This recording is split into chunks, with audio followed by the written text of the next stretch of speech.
2024 లేదా 25లో డిగ్రీ లేదా బీటెక్ చదివారా? సాఫ్ట్‌వేర్ జాబ్ కోసం ఎదురు చూస్తున్నారా? అయితే కోడ్ జ్ఞాన్ 100 డేస్ కోర్సులో చేరండి. జాబ్ సాధించండి. Welcome to Suman TV. నేను మీ సుమన్ టీవీ.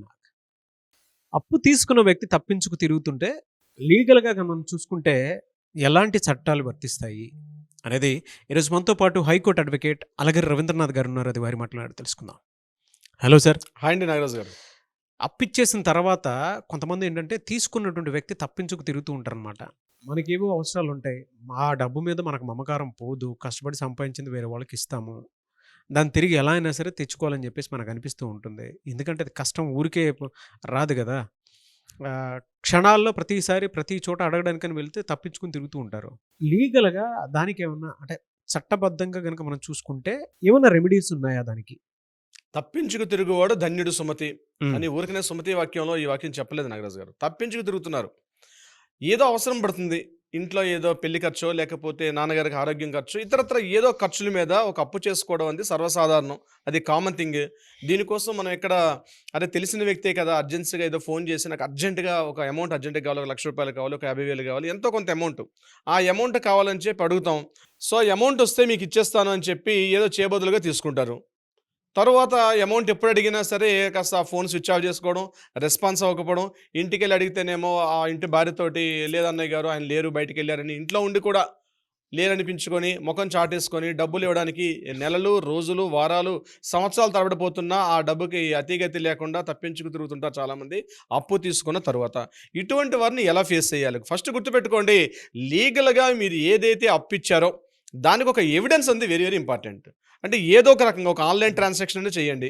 లేదా ఒక చెక్ తీసుకోండి. అది కాదనుకుంటారా, ఒక ప్రామిసరీ నోట్ రాసుకోండి. ఏమీ లేకుండా జస్ట్ నోటి వాక్యాన అమౌంట్ ఇస్తే రికవరీ చేసుకోవడం చాలా కష్టం. మొహమాటానికెళ్తే మూతి కాలుతుందని ఒక సామెత కూడా ఉంది. ఇప్పుడు ఏమవుతుంది, డబ్బు అడిగినప్పుడు అడుగుతాడు, 5,00,000 అడిగాడు ఇచ్చారాయన. సరే తెలిసిన వాడే కదా అని చెప్పి 5,00,000 తీసుకున్న నెక్స్ట్ డే నుంచి ఆయన కనిపించడు.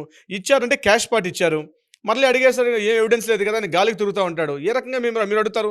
ఎట్లా రికవరీ చేస్తుంటారు? అరే గట్టిగా అడిగితే ఆయన ఎక్కడ ఫీల్ అవుతాడేమో తనలో తను నలిగిపోతుంటాడు. ఇంట్లో తన భార్య అడుగుతుంటుంది, అమౌంట్ మీ ఫ్రెండ్‌కి ఇచ్చారు కదా రెస్పాన్స్ లేదని చెప్పి. ఆయనేమో రేపిస్తా, మాపిస్తా, అప్పుడిస్తా, ఇప్పుడిస్తా అని చెప్పి తిరుగుతూనే ఉంటాడు.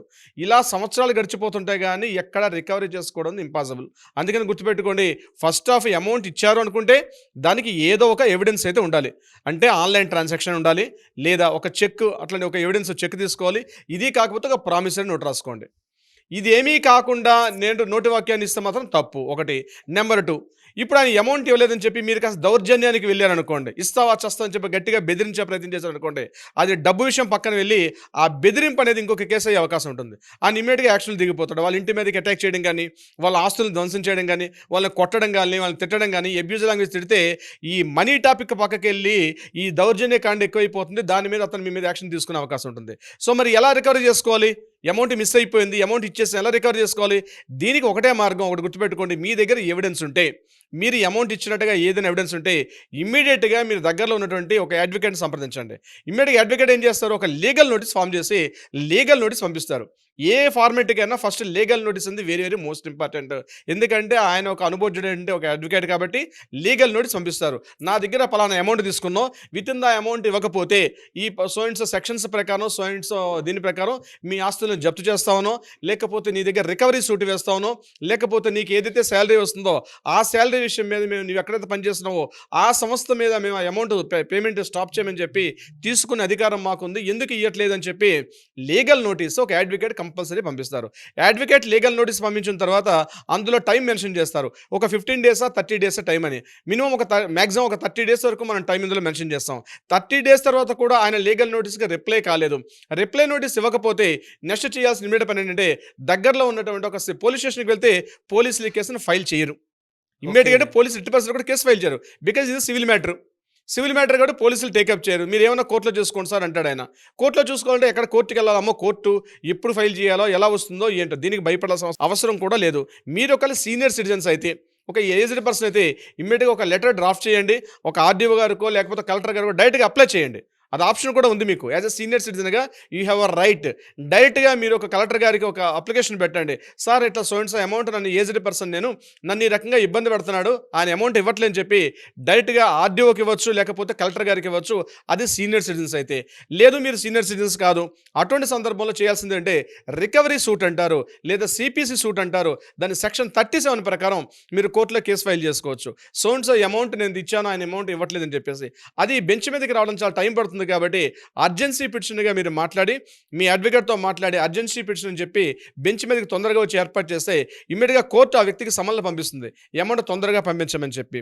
లేదు మీ దగ్గర చెక్ ఉంది, ఇన్స్ట్రుమెంట్ ఉంది, సో ఎన్ఐ యాక్ట్ ప్రకారం 138 ఎన్ఐ యాక్ట్ ప్రకారం ఆ చెక్ని బ్యాంకులో ప్రజెంట్ చేయండి. బ్యాంకులో ప్రజెంట్ చేసిన 30 డేస్ వరకు మీకు టైం ఉంటుంది. ఆ 30 డేస్లో కూడా మీకు ఆయన రెస్పాండ్ కాకపోతే అప్పుడు లీగల్ నోటీస్ పంపిస్తారు. ఇంకొక 15 డేస్ టైం ఉంటుంది. ఓవరాల్గా మొత్తం 45 డేస్ టైం ఉంటుంది. ఒక చెక్ బౌన్స్ అయిన డేట్ నుంచి 45 డేస్ వరకు టైం ఉంటుంది. 45 డేస్లో కూడా ఆయన రెస్పాండ్ కాకపోతే ఇమీడియట్గా మీరు సెక్షన్ ఎన్ఐ యాక్ట్ అంటారు దీన్ని, నెగోషియబుల్ ఇన్స్ట్రుమెంట్ యాక్ట్ అని సెక్షన్ 138 ఆ యాక్ట్ ప్రకారం కోర్టులో ఫైల్ చేయొచ్చు. మీ యొక్క అమౌంట్ రికవర్ చేసుకునే అవకాశం కూడా ఉంటుంది. ఇది కూడా కాకుండా ఐపీసీ 420 చీటింగ్ కేసును కూడా మీరు ఫైల్ చేసే అవకాశం కూడా ఉంటుంది. మీరు అమౌంట్ తీసుకున్నారు, అమౌంట్ ఇవ్వలేదు కాబట్టి ఆయన ఇస్తానని మాట అనేక సార్లు మాట్లాడారు. మీరు వాట్సాప్ మెసేజ్లు, కాల్ రికార్డింగ్స్ మీరు అన్ని కూడా ఎవిడెన్స్ పెట్టుకోగలిగితే ఆయన మీతో మాట్లాడిన ఈ డిస్కషన్ అంతా కూడా రికార్డ్ అయి ఉంటుంది. అది మీరు కోర్టులో ఎవిడెన్స్గా చూపించి చీటింగ్ చేశాడని మీరు చూపించగలిగితే అప్ టు 3.5 years వరకు జైలు శిక్ష పడే అవకాశం ఉంటుంది. అది కాకుండా అమౌంట్ పెద్ద మొత్తంలో ఉంటే ఆయన సంబంధించిన ప్రాపర్టీస్ ఏమైనా ఉంటే ఆ ప్రాపర్టీస్ని కూడా కోర్టు జప్తులోకి తీసుకునే అవకాశం కూడా ఉంటుంది. సో చిన్న మొత్తం ఆ పెద్ద మొత్తం అని కాదు, మీకు లీగల్గా చట్టాలు అనేవి మీకు ఎప్పుడు కూడా హక్కు ఉంటుంది. వాటిని తెలుసుకోవాల్సిన అవసరం కూడా ఉంది.